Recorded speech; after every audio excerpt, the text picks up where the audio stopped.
Welcome to the Bible in 1 Year with Melissa Sykes. Today is January the 28th, and we begin in Job chapter 32, verse 1 through 22. Elihu responds to Job's friends.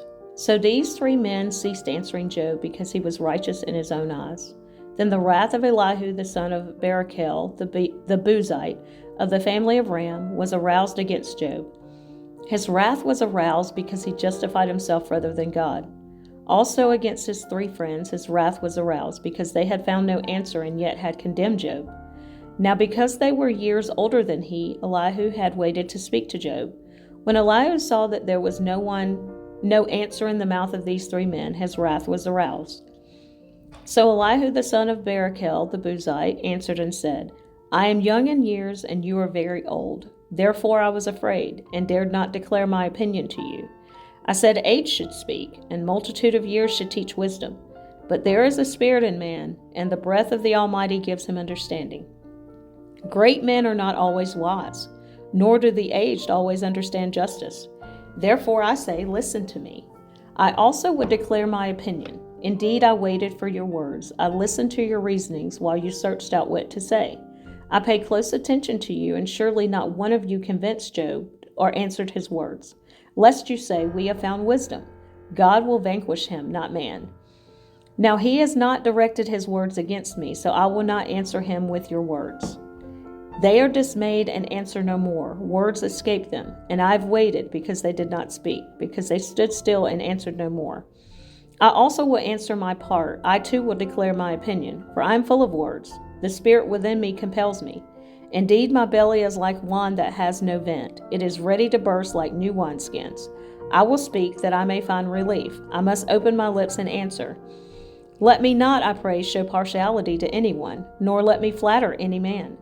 For I do not know how to flatter, else my Maker would soon take me away. Elihu presents his case against Job. Job chapter 33, verse 1 through 33. But please, Job, hear my speech and listen to all my words. Now I open my mouth, my tongue speaks in my mouth. My words come from my upright heart. My lips utter pure knowledge. The Spirit of God has made me, and the breath of the Almighty gives me life. If you can answer me, set your words in order before me. Take your stand. Truly I am as your spokesman before God. I also have been formed out of clay. Surely no fear of me will terrify you, nor will my hand be heavy on you. Surely you have spoken in my hearing, and I have heard the sound of your words, saying, I am pure, without transgression. I am innocent, and there is no iniquity in me. Yet he finds occasions against me. He counts me as his enemy. He puts my feet in the stocks. He watches all my paths. Look, in this you are not righteous. I will answer you, for God is greater than man. Why do you contend with him?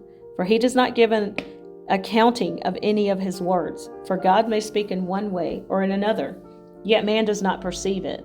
In a dream, in a vision of the night, when deep sleep falls upon men while slumbering on their beds, then he opens the ears of men and seals their instruction.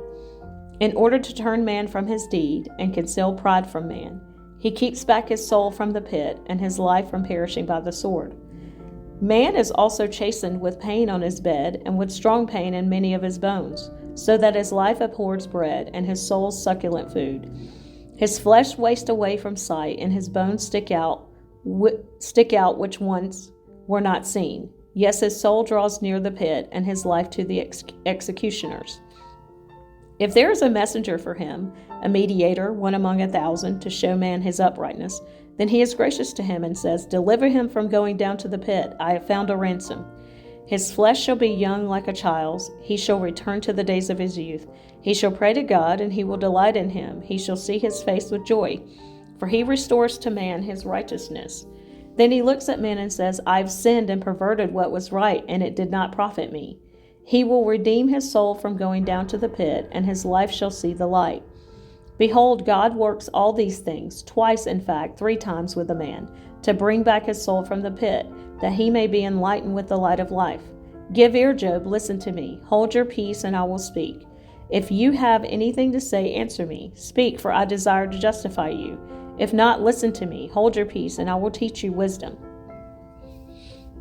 Elihu accuses Job of arrogance.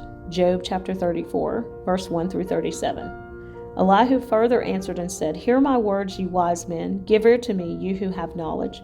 For the ear tests words as the palate tastes food. Let us choose justice for ourselves. Let us know among ourselves what is good. For Job has said, I am righteous, but God has taken away my justice. Should I lie concerning my right? My wound is incurable, though I am without transgression. What man is like Job, who drinks scorn like water, who goes in company with the workers of iniquity and walks with wicked men? For he has said, It profits a man nothing that he should delight in God.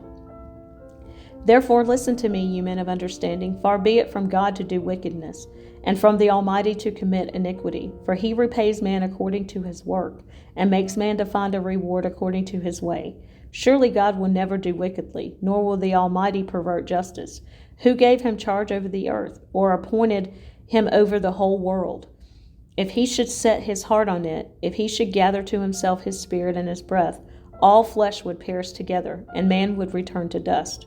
If you have understanding, hear this. Listen to the sound of my words. Should one who hates justice govern? Will you condemn him who is most just? Is it fitting to say to a king, You are worthless, and to nobles, You are wicked? Yet he is not partial to princes, nor does he regard the rich man from the poor. For they are all the work of his hands. In a moment they die, in the middle of the night. The people are shaken and pass away. The mighty are taken away without a hand. For his eyes are on the ways of man, and he sees all his steps. There is no darkness nor shadow of death, where the workers of iniquity may hide themselves. For he need not further consider a man, that he should go before God in judgment. He breaks in pieces mighty men without inquiry, and sets others in their place. Therefore he knows their works. He overthrows them in the night, and they are crushed. He strikes them as wicked men in the open sight of others, because they turned back from him, and would not consider any of his ways, so that they caused the cry of the poor to come to him. For he hears the cry of the afflicted. When he gives quietness, who then can make trouble? And when he hides his face, who then can see him, whether it is against a nation or a man alone? That the hypocrite should not reign, lest the people be ensnared. For has anyone said to God, I have borne chastening, I will offend no more? Teach me what I do not see. If I have done iniquity, I will do no more. Should he repay it according to your terms, just because you disavow it? You must choose, and not I, therefore speak what you know. Men of understanding say to me, wise men who listen to me, Job speaks without knowledge, his words are without wisdom. Oh, that Job were tried to the utmost, because his answers are like those of wicked men. For he adds rebellion to his sin. He claps his hands among us, and multiplies his words against God.